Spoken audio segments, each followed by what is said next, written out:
안녕하십니까. 파이썬으로 배우는 알고리즘 기초 세 번째 시간 알고리즘의 분석과 차수에 대해서 알아보도록 하겠습니다. 자, 먼저 이번 시간은 소스 코드가 없어요. 이론적인 내용을 얘기할 텐데 예를 들어서 이제 그 정렬 알고리즘, 소팅 알고리즘이 있으면 이 정렬 알고리즘을 이제 지난 시간에 했던 이제 교환 정렬이 비고 오브 n제곱, 오더 오브 n제곱이 걸리는데 그거를 이제 퀵 정렬이나 머지 정렬로 하면은 비고 오브 n 로그 n이다. 요런 말이 무슨 말인지 아시면, 혹은 이제 어떤 그 알고리즘이 스텝이 인풋 사이즈가 n일 때 n제곱 뭐 2분의 1 n제곱 플러스 2n 플러스 3인데 이 정도의 스텝이 걸리는 알고리즘은 비고 오브 n제곱이라고 한다. 오더 오브 n제곱이라고 한다. 이 정도 말을 이해할 수 있으시면 이 강의는 사실 안 들으셔도 됩니다. 우리 이 강의의 목적은 실용적인 이제 알고리즘의 문제 이해와 구현을 목적으로 하기 때문에 그 알고리즘 타임 컴플렉시티 분석은 이 정도만 아시면 되거든요. 그래서 이거를 아시는 분은 그냥 이제 오늘은 좀 쉬시고 내일 영상부터 들으시면 될 것 같고요. 이런 말이 뭔지를 모르면 이거 이제 빅오브 n제곱이 무슨 뜻인지 모르시면 요거 영상을 들으셔가지고 다 하실 필요는 없고요. 제가 방금 말씀드린 요 정도를 듣고 무슨 말인지 그 바로 이해할 수 있으면 이제 되는 겁니다. 그 정도의 목적으로 이 강의를 들으시기 바랍니다. 자, 앞서 우리가 지난 시간에 이제 어떤 알고리즘이라는 게 결국에는 이제 효율적인가라는 게 중요하다고 했죠, 그죠? 근데 플러스에서 효율적이기만 하면 안 되잖아요. 정답을 찾아야 되죠. 그래서 정확해야 됩니다. 알고리즘은 두 가지 요소를 갖춰야 됩니다. 정확해야 되고 효율적이어야 됩니다. 그래서 이제 제일 먼저 우리가 살펴봐야 될 것은 정확성입니다. 정확성. 우리 정의에서 살펴봤듯이 모든 입력 사례, 모든 인풋 인스턴스에 대해서, 모든 인풋 파라미터의 모든 입력 사례에 대해서 그 해답을 반드시 찾아줄 수 있는가? 이게 알고리즘의 정확성, 영어로는 이제 correctness라고 합니다. 이것이 증명이 돼야 돼요. 그냥 그 몇 개 해보니까 맞더라가 아니고 엄밀하게 수학적으로 증명이 되어야만 이게 알고리즘 개발이 되었다라고 할 수 있습니다. 두 번째는 이제 효율성. 그러면 이제 효율성은 그냥 돌려보니까 5분 만에 답을 구하던데요 라고 해서는 안 된다는 거죠. 어떤 인풋 크기, 인풋 사이즈라고 합니다. 이게 n이라고 합시다. 어떤 입력 크기가 정해진다면 그 입력 크기가 커질수록 이 n이 굉장히 커지면 커질수록 그 알고리즘의 성능, 여기서 이제 이 성능이라는 건 실행 속도인데 이 실행 속도를 컴퓨터 CPU에 빠르게 하는 무관하게 표현할 수 있어야 되겠죠, 그죠? 그래서 이 입력 크기에 따른 함수 fx로 표현할 수 있어야 됩니다. 그래서 fx가 만약에 n제곱 플러스 n 플러스 1이다. 그러면은 이 함수의 성능은 이렇게 2차원 곡선 그래프를 그리겠죠, 그죠? n에 따라서 이 fn은 이렇게 바뀝니다, 그죠? 그래서 이거를 설명할 수 있어야 된다는 거죠.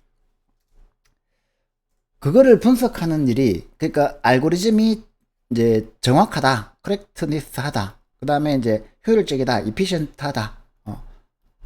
이 알고리즘의 correctness와 efficiency를 수학적으로 증명하는 일을 우리가 알고리즘 분석, 애널리시스라고 합니다. 그러면 이제 정확성 분석은 어떻게 하느냐? 수학적으로 증명하면 되죠. 대표적인 게 이제 수학적 귀납법, 귀납적 증명을 많이 사용합니다. 그 외에도 여러 가지 다양한 증명 방법이 있고요. 근데 이게 어려워요. 이 알고리즘이 정확하다라는 것을 증명하는 것은 사실 굉장히 어려운 문제입니다. 두 번째는 이제 효율성 분석인데 이거는 굉장히 많이 하죠. 이 알고리즘의 입력 크기 n이 주어지면 그것이 커지는 정도에 따라서 성능의 변화가 이 fn이 얼마냐, fn이 뭐 n제곱 플러스 뭐 루트 n 플러스 2분의 1 n이다. 뭐 이렇게 정확하게 그 방정식을 세워서 이 방정식에 따른 n의 크기와 n이 따른 이제 fn의 증가량을 이제 방정식으로 함수로 설명할 수 있어야 됩니다. 그래서 이제 잠깐만요. 주로 이제 시간 복잡도를 우리가 이제 분석을 알고리즘의 효율성으로 대표적으로 많이 분석을 합니다. 근데 이제 때로는 공간 복잡도가 중요할 때도 있어요. 요즘 이제 우리가 빅데이터의 시대를 살고 있다고 하잖아요. 그래서 데이터 자체가 굉장히 많고 데이터를 어떻게 핸들링 하느냐에 따라서 알고리즘의 성능이 확 달라지기 때문에 요즘은 이제 공간 복잡도에 대해서도 상당히 신경을 많이 써야 되는 경우가 있습니다. 근데 우리는 어쨌든 이 강의에서는 주로 시간 복잡도를 다루도록 하겠습니다. 이걸 왜 복잡도라고 하느냐, 쓸데없이 그냥 타임이면 타임, 뭐 그 공간이면 공간, 시간 그 성능, 공간 성능 이렇게 하면 되지 왜 컴플렉시티라는 이런 어려운 용어를 쓰느냐, 그거는 이제 뒤에서 다시 설명을 드리겠습니다. 자, 이제 알고리즘의 성능을 분석하는 방법은 두 가지가 있죠. 아까 말씀드린 대로 이 n을 주고 이 n을 그거 이제 예를 들어서 1, 뭐 10, 뭐 저거 100, 1000, 뭐 만 이렇게 쭉 주고 이제 그 여러 번 실행해가지고 평균 내가지고 시간 이 n이 커짐에 따라서 시간이 어떻게 된다라는 그래프를 그려내면 이 그래프를 가지고 뭐 피팅을 하면은 뭐 fx는 뭐 이런 이제 저 방정식이 역으로 만들어지겠죠, 그죠?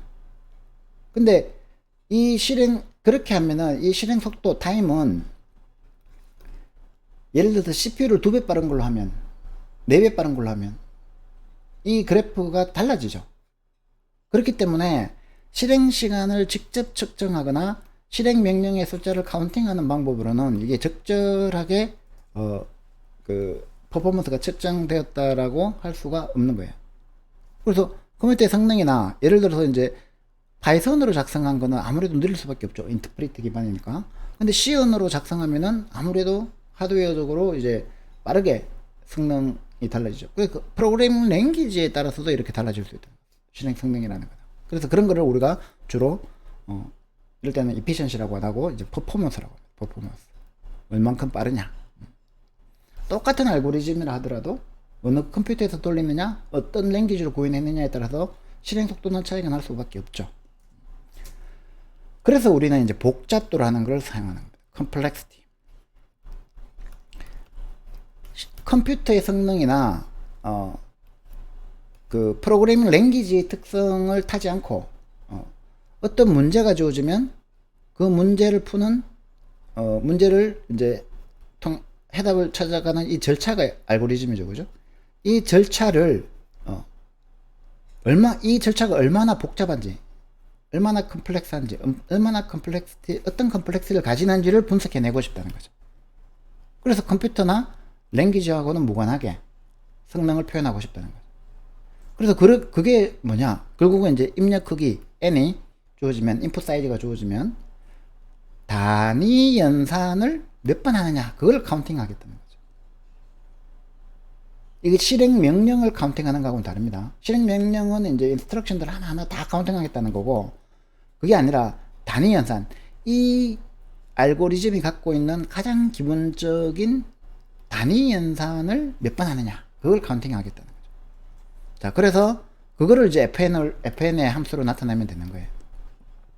그러면 이제 어떻게 하느냐? 복잡도 분석은 이제 두 가지를 하면 됩니다. 첫 번째, 인풋 사이즈. 인풋 사이즈. 어떤 문제가 가진 파라미터, 인풋 파라미터의 입력값의 크기를 n으로 두자는 대표적으로. 그러면 그걸 가지고 이 n 개의 인풋 사이즈의 알고리즘을 실행하는 그 단위 연산, 베이직 오퍼레이션이죠. 이 베이직 오퍼레이션을 몇 번 하느냐를 카운트하자는 거죠. 자, 이제 예를 들어서 한번 보겠습니다. 우리 지난 시간에 이제 배열 원소의 합을 했죠, 그죠? 배열이 주어지면 이 배열의 원소들을 모두 이제 합하면 됩니다, 그죠? 그래서 S를 0으로 초기하고 얘를 더하고 얘를 더하고 얘를 더하고 쭉 해서 얘까지 더하면 되죠, 그죠? 그러면 인풋 사이즈는 n이고, 단위 연산, 베이직 오퍼레이션은 뭡니까? 여기서 이걸 더하는 덧셈으로 두면 되겠죠. 이 덧셈 연산을 단위 연산으로 보자는 거예요. 그러면은 이제 이 덧셈 연산을 몇 번 합니까? n번 해야 되죠, 그죠? 그러면 fn은 뭡니까? n이 된다. 자, 다시 한번. 단위 연산은 리스트의 원소를 리졸트에 더하는 이 덧셈 명령입니다. 덧셈 연산을 우리가 단위 연산으로 지정할 수 있습니다. 그 다음에 입력 크기는 리스트 원소의 개수입니다. 그죠? 자, 입력 크기와 단위 연산을 정하고 나니까 이 포 문장은 이제 tn이라고 보면 타임 컴플렉스니까 t라고 하면 tn은 t의 함수는 뭐가 됩니까? n이 되는 거죠. 이해되죠? 그 다음에 교환 정렬도 한번 해봅시다. 알고리즘 1.3. 이 교환 정렬은 보니까 이중 for loop를 들었어요. 그죠? 그러면 이제 바깥에는 몇 번 합니까? 0부터 n-2까지죠. 그러니까 n-1번 for loop를 돌죠. 그 다음에 안쪽 for loop는 inner for loop는 몇 번 돕니까? i 플러스 1에서 n까지죠. 좀 애매하죠. 자, 처음에 얘는 몇 개였습니까? n개였죠. 그 다음에는 몇 개입니까? n-1개죠. 그 다음에 몇 개입니까? n-2개죠. 그래서 n이 1까지죠. 요걸 다 더하면 되죠. 그러면 어떻게 됩니까? 자, 봅시다. 단위 연산은 si와 sj를 비교하는 요 비교 연산. 요 비교 연산이 단위 연산이라고 할 수 있고, 요 수합하는 연산을 단위 연산으로 하는 건 적절하지 않아요. 왜냐하면 요 if 문의 조건이 맞으면 얘는 하고 if 문의 조건이 안 맞으면 얘는 안 하죠. 그러니까 이 수합 연산은 이걸 단위 연산을 해버리면 몇 번 내가 수합을 하는지는 그 인풋의 종류에 따라 달라져 버리죠. 그러면은 그 알고리즘의 정확한 실행 속도를 알아내기가 부적절한 겁니다. 그래서 단위 연산을 이룰 때는 이 수합이 제일 중요한 연산 같지만 이걸 단위 연산으로 도는 게 아니고 요거를 이제 비교는 항상 하니까 비교 연산을 몇 번 하느냐, 이게 더 무게가 크고 힘든 연산이지만 단위 연산은 가장 기본적인 단위가 뭐냐, 비교도라는 거죠. 그래서 이 비교를 몇 번 하느냐를 우리가 카운팅 하겠다는 거예요. 그게 알고리즘의 성능을 가장 정확하게 표현하니까. 그래서 단위 연산을 우리가 비교 연산으로 이제 지정한 다음에 입력 크기 이제 n에 대해서 자, for j 루프와 for i 루프를 이제 계산해 보면 n-1 더하기 n-2 더하기 해가지고 결국에는 뭐가 됩니까? 2분의 n n-1이죠. 그거 등차수열의 합공식이죠. 그죠? 그러면은 자, 우리가 tn이 2분의 1 n제곱 마이너스 2분의 n이라는 게 이제 밝혀진 거죠. 그죠? 그러면 이걸 그래프로 그려보면 또 이렇게 이제 그려지겠죠. n에 따라서 tn이 얼마냐 이런 것들이. 그죠? 여기 밝혀낸 거예요. 한 번 더 해볼까요? 행렬 곱셈 문제. 지난 시간에 했던 이 행렬 곱셈 문제는 더 심플하죠.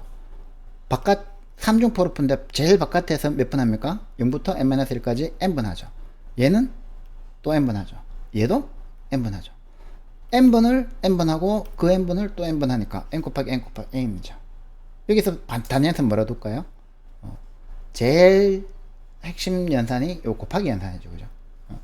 그 가장 안쪽 포르프에 있는 곱셈 연산을 우리가 단위 연산으로 두자는 거죠.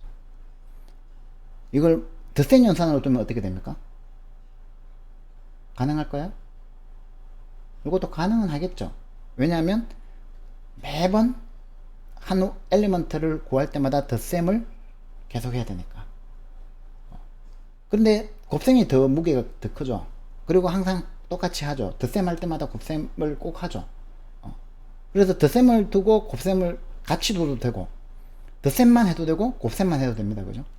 근데 잘 생각해 보면 이제 곱셈이 가장 부담스러우면서도 가장 베이직한 연산이라고 할 수가 있어요. 그래서 우리가 곱셈을 단위 연산, 베이직 오퍼레이션으로 지정하고 그 다음에 이제 입력 크기, 인풋 사이즈는 그 행과 열의 개수 n by n 행렬이니까 요 n을 인풋 사이즈로 두자는 거죠. n by n을 인풋 사이즈로 두느냐, n을 인풋 사이즈로 두느냐도 중요하죠, 그죠? 그거는 이제 고민을 좀 해봐야 돼요. 어떤 문제에 따라서. 근데 이제 자꾸 하다 보면 익숙해져요. 이게 뭐 크게 복잡한 게 아니기 때문에 그거를 막 이론적으로 뭘 단위 연산으로 해야 되느냐, 뭘 입력 크기로 해야 되느냐, 이거는 이제 자꾸 하다 보면은 저절로 이제 감각적으로 알게 되니까 크게 그건 고민하실 필요 없고, 이해만 하시면 됩니다. 그래서 이제 3종 포루프가 항상 n 무시는 거니까 이거는 이제 쉽죠. tn은 n 곱하기 n이니까 n의 3승이다. 아까 이제 그 앞에서 한 것처럼 이렇게 이제 또 n 3승의 방정식이 이렇게 나왔어요, 그죠? 자, 근데 이제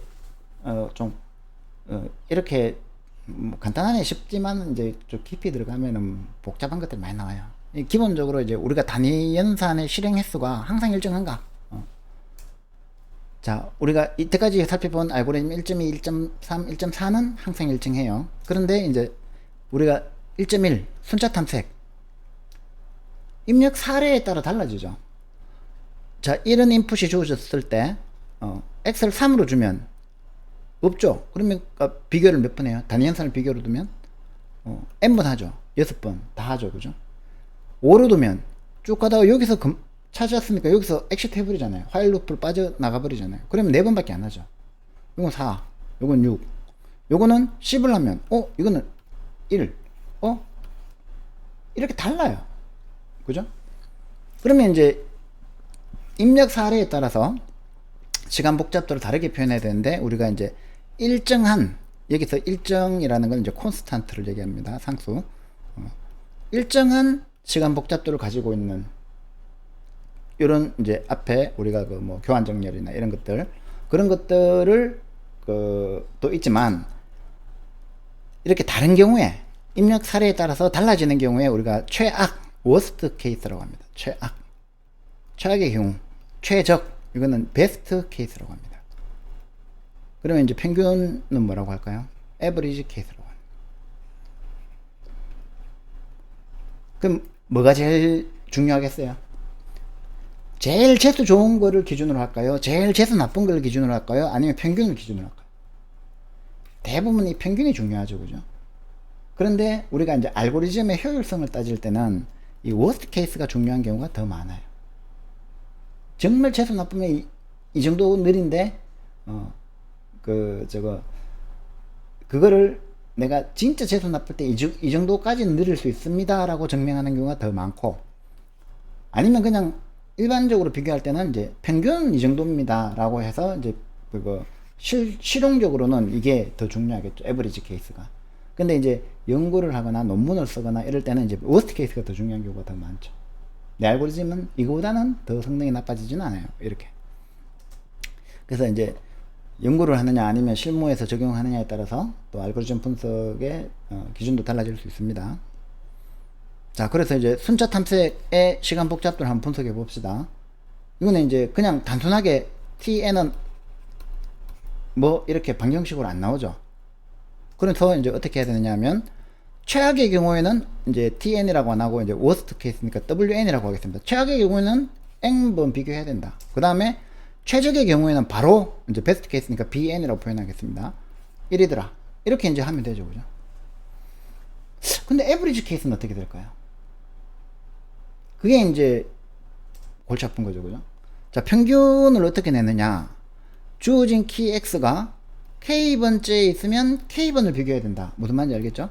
자, 이게 k다. 그러면은 여기에 이게 답이라면 요만큼은 비교해야 얘를 만나고, 얘 만나면 반드시 끝나니까 무조건 k번째에 있으면 k번을 비교하죠. 그러면 이제 가정을 하는 거죠. 어떤 키 x가 이 s에 골고루 분포해 있다. 즉 유니폼리 디스트리뷰션 돼 있다. 유니폼 디스트리뷰션이다. 균일한 분포를 가지고 있다. 그러면은 이렇게 이제 수학적으로 분석을 해야 되는 거죠. k가 n분의 1의 n개를 평균으로 내는데, 이 k는 1에서 n까지죠, 그죠? 그러면 이제 요 소식을 쭉 풀어나가면은 이제 결국 2분의 average tn은 an이라고 해도 되고 tn이라고 해도 되고 2분의 n 플러스 2분의 1이다. 이렇게 결론을 내리면 되는 거죠. 그러면 이제 워스트, 베스트, 평균 다 이제 밝혀낸 거예요. 자, 그런데 이제 해보니까 쉽네라고 생각이 드실 수도 있지만 한편으로는 저렇게까지 해야 돼? 이런 생각이 안 들어요. 저렇게까지 안 하고 싶다는 거죠. 지금 처음에 여러분들이 이제 이거를 공부하면 뭐 저렇게 하면 되는데 이 복잡한 뭐 비고 노테이션, 정근적 표기법 뭐 이렇게 어려운 용어를 써가지고 사람 겁주고 막 그럴 필요 있냐 이런 생각을 하시겠지만 근데 이제 나중에 익숙해져 보면은 아이고 저렇게 분석하려고 하면은 머리 다 빠지겠다 이런 생각이 드는 거죠. 그렇게까지 자세하게 알고 싶지도 않은데 우리가 알고 싶은 거는 궁극적으로 더 빠른가 이거를 알고 싶은 거예요. 그러니까 어떤 문제를 풀 때 내가 1시간에 풀 수 있느냐 1시간 2초에 풀 수 있느냐는 안 궁금하다는 거죠. 2시간 만에 풀 수 있느냐 1시간 만에 풀 수 있느냐 이런 건 안 궁금하다는 거죠. 1시간에 풀 수 있느냐 10일이 걸리느냐 이거는 궁금하다는 거죠. 그죠?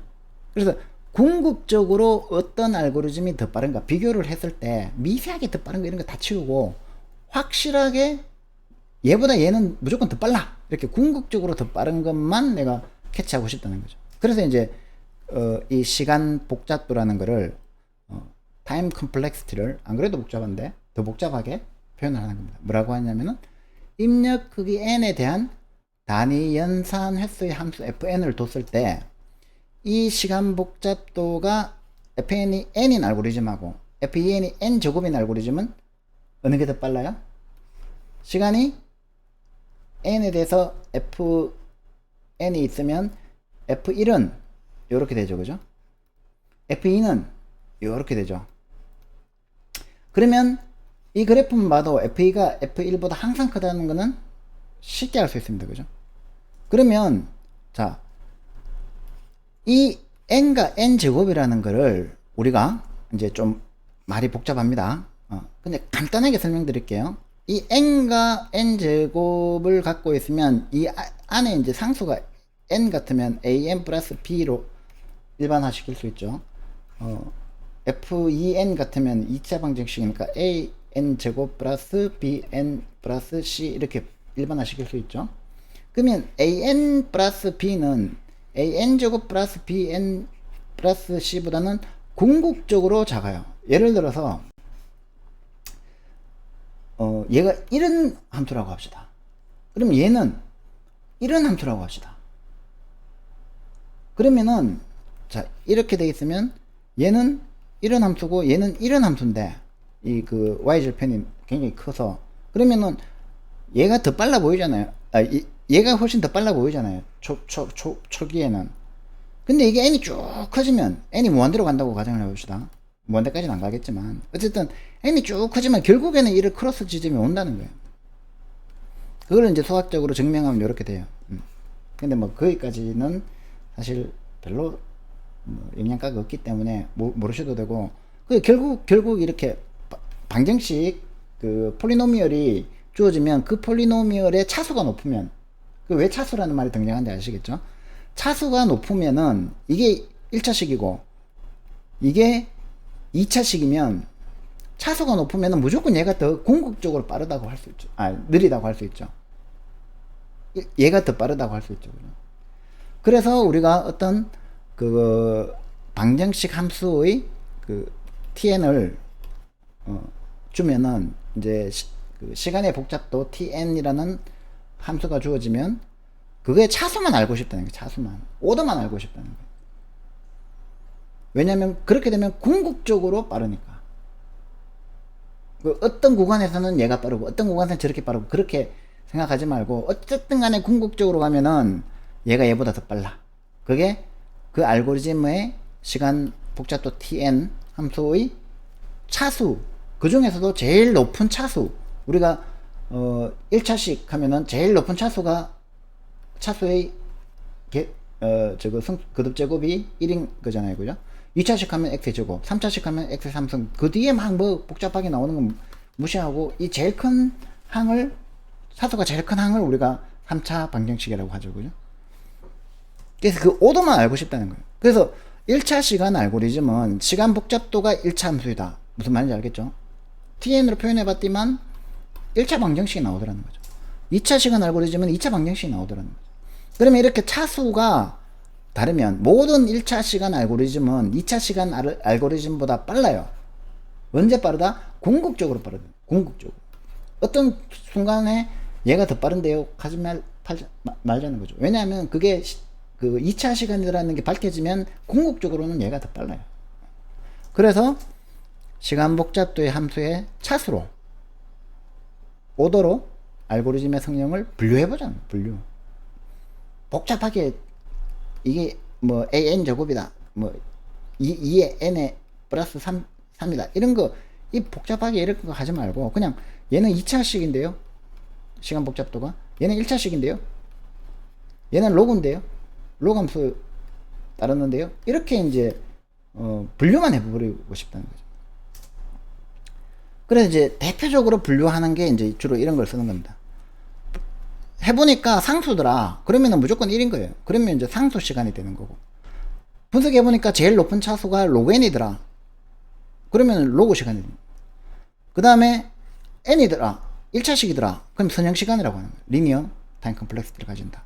그 다음에 이제 n 로그 n이더라. 그러면은 이제 선형 로그 시간, 그러니까 리니어 로거리드믹 그 타임 컴플렉시티를 가진다. 뭐 이렇게 얘기를 하는 거예요. 그 다음에 이제 n 제곱도 있고 n 3승도 있죠. 그죠? 근데 이제 하다 보면은 2의 n승 걸리는 게 있어요. 나중에 이제 강의 후반부쯤에 나올 건데 중반부터 나오긴 나온다. 어쨌든 지수 시간에 걸리는. 그래서 이 지수 시간에 걸리는 걸 우리가 지수적으로 증가한다. 혹은 기하급수적으로 증가한다고 하죠. 그죠? 기하급수적. 그래서 지수적. 이걸 이제 영어로 exponential이라고 합니다. 그래서 얘는 exponential. 그러면 얘는 뭐라고 합니까? 다항시간에 다항시간. 우리 다항식, 방정식을 영어로 뭐라고 하죠? 폴리노미알이라고 하죠. 폴리노미알. 그러니까 3차 방정식이든 2차 방정식이든 어쨌든 방정식이잖아요. 그러면 이제 폴리노미알 타임 컴플렉시티를 가진다. 다항시간을 가진다. 혹은 exponential 하다. 지수 시간을 가진다. 얘는 이제 기하급수적으로 증가한다는 거죠. 그 n제곱도 기하급수적이지 않나? n3승도 혹은 n의 100승도 기하급수적이지 않나? 이렇게 생각하기 쉬운데 2의 n승하고 n의 100승하고 비교했을 때 n의 100승이 훨씬 더 큰 경우가 많아요. 그죠? 근데 궁극적으로는 얘가 더 크잖아요. 궁극적이라는 말 이해되시죠? 자, 그러면은 이제 그 다음에 2n승보다 더 큰 거, 뭐 a n승보다 훨씬 더 큰 거, 팩토리얼 시간. 그래서 요 지수 시간이나 팩토리얼 시간 걸리는 거는 우리가 지수 시간이 걸린다고 퉁쳐서 얘기를 하고, 그 나머지는 전부 다 퉁쳐서 당시간이 걸린다고 얘기합니다. 그래서 폴리노미얼 타임, 익스포넨셜 타임 두 가지만 이제 그거 구분해도 되고, 폴리노미얼 타임에서는 이제 또 그 성능이 굉장히 중요한 거는 이제 이게 그 리니어 하나, 리니어 로고리드믹 하냐, 로고리드믹 하냐, 아니면 그 이제 2차 시간이냐, 3차 시간이냐, 그걸 따진다는 거예요. 뭐 쿼드라틱하다, 뭐 이렇게 얘기하죠. 자, 그러면은 이제 아시겠죠? 알고리즘의 성능을 차수로 분류하는 방법은 어떤 복잡 함수를 만들어서 낮은 차수 항들은 그냥 버리고, 뭐 예를 들어서 이렇게 2차 방정식이면 그냥 얘는 2차 시간 함수야 라고 얘기하고 싶다는 거죠. 궁극적으로 2차 항님이 제일 중요하니까. 그러면 그거를 이제 어떻게 할 거냐, 이제 그게 이제 정근적 표기. 이게 영어로 하면 이제 어렵습니다. symptotic notation 이라고 해서 점근적 표기법. 무슨 말인지 알겠죠? 점근적. 그냥 퉁쳐서 이거에 결국 수렴하더라. 제일 높은 차수에 수렴하더라. 라고 표기하고 싶은데, 그거를 이제 또 알고리즘 연구하는 사람들이 대충 자기 마음대로 하면 안 되잖아요. 그래서 이제 만든 게 빅O 표기법입니다. 빅O n제곱이라고 얘기하면 얘는 2차 시간 함수예요 라고 이렇게 얘기하는 거예요. 이게 표기법이고, 요거를 이제 빅O 라고 합니다. 빅O 오브 n제곱 뭐 이렇게 얘기하는 거고, 오더 오브 n제곱 이렇게 얘기를 하는 거예요. 빅O. 그 얘기예요. 어려운 거 없어요. 그래서 빅 O는 뭐냐면은 점근적 상한입니다. 이제 영어로는 upper bound라고 얘기를 하는데, 그러니까 얘는 적어도 이걸 넘어서진 않아. 그 얘기를 얘기해요. 근데 혹시 이제 또 그 다른 경우에는 오메가도 써요. 오메가는 얘는 적어도 이 밑으로 떨어지진 않아. 이거를 왜 필요하지? 이런 생각이 좀 드실 거예요. 아마 알고리즘 공부를 좀 깊이 안 해보신 분은 오메가는 잘 안 봤죠. 근데 이거는 언제 쓰느냐면, 자, 우리가 알고리즘을 공부할 때 두 가지가 있어요. 어떤 문제가 있다고 그랬죠. 이 문제를 푸는 알고리즘이 있다고 그랬죠. 그러면 이 알고리즘은 중요한 게 효율적이어야 되니까 비고를 쓰겠죠. n제곱이야. 그죠? 그러면 이 알고리즘의 성능은 n제곱을 넘어서지 않아. 이렇게 상한을 제시하고 싶은 거예요. 근데 반대로 어떤 문제를 풀 때, 예를 들어서 정렬이다. 그러면 정렬 알고리즘의 제일 좋은 성능은 어디까지 내려갈 수 있지? 문제를 기준으로 하면은, 오메가 n제곱이다. 즉, n제곱이 아니고 n로그 n입니다. 오메가 n로그 n이다. 그러니까 정렬 알고리즘은 아무리 잘 풀어봤자 n로그 n보다 더 잘 그거 풀 수는 없어. 물론 비교를 기준으로 했을 때입니다. 비교를 기준으로 안 하면 그 오메가 n까지 내려가요. 근데 이렇게 하한을 내가 제시하고 싶다. 문제를 중심으로 보면 하한이 더 중요하죠. 그죠? 이 문제의 끝은 어딘가? 알고리즘을 중심으로 보면 이 알고리즘의 그 끝은 어딘가? 상한은 어딘가? 이거는 하한은 어딘가? 그렇게 해서 이제 여러분들이 비고하고 오메가 노테이션은 굉장히 많이 써야 됩니다. 그래서 알아두시는 게 좋고, 그 다음에 이제 세타는 뭐냐면은 이게 진정한 오더죠. 왜냐면 어떤 알고리즘이 주어지면 상한과 하한을 동시에 만족하는 거. 이해되시죠? 자, 그래서 비고의 수학적 정의는 이렇습니다. 그리고 이제 뭐 그래프로 표현하면 요렇게 해서 요렇게 되니까 얘는 상한이 요거다. 뭐 이렇게. 그 다음에 여기 이제 수학적으로 증명하는 방법. 그 다음에 오메가의 수학적 정의는 요렇습니다. 요렇게 되고 뭐 요렇게 돼 가지고 이게 하한이다. 그래서 수학적으로 증명한 요렇다. 그 다음에 세타의 정의는 정근적 상한과 정근적 하한, 오메가와 세타를 비고를 둘 다 만족하면 우리가 교집합이니까 그걸 세타라고 하겠다. 그러니까 이제 상한과 하한이 다 주어져 있는 요 중간 값이니까 우리가 이거를 세타로 표현하면 이걸 이 오더가 혹은 차수가 n제곱이다 이렇게 되는 거죠. 그래서 이제 알고리즘에 명확한 증명을 하고 싶으면 세타를 쓰는 게 제일 좋죠. 그죠? 상한과 하한을 동시에 구해서.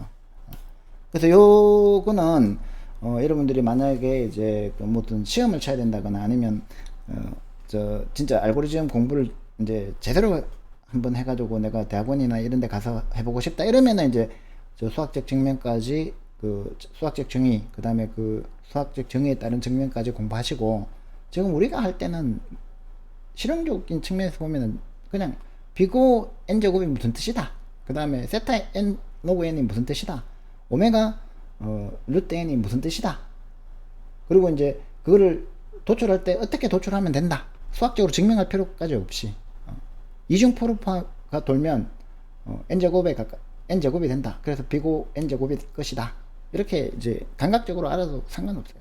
쭉 하다 보면은 자연스럽게 알게 될 겁니다. 자, 그래서 마지막으로 이제 교환정렬의 차수 문제를 한번 봅시다.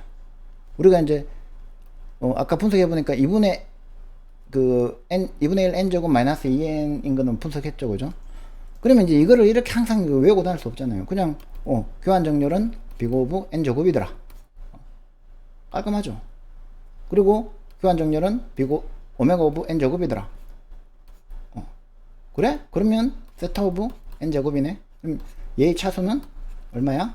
오도가 n제곱이지. 이렇게 아시면 됩니다.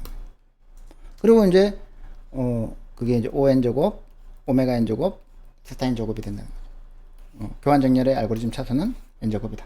이렇게 하시면 됩니다. 순차 탐색은 더 쉽죠? 더 쉬운 건 아니죠. 최악이 그 n이고 최적이 그 세타 1이니까 평균 n이니까 2분의 n 플러스 1이었죠. 그죠? 2분의 1 n 플러스 2분의 1이에요. 그죠? 그럼 최고 높은 차수가 뭐예요? 1차수죠. 그러면 세타 오브 n인 최악과 평균이 같죠. 신기하죠? 어떻게 최악과 평균이 같을 수 있어? 이 비고의 마법, 그거 증거적 표기법의 마법이 숨어 있는 거예요. 무슨 말인지 알겠죠? 자, 그렇게 해서 오늘 다룬 내용들은 이제 사실 알고리즘에 좀 이제 이론적인 내용이 많았고 실제로 내가 실습해 볼 수 있는 코드는 없는 강의입니다.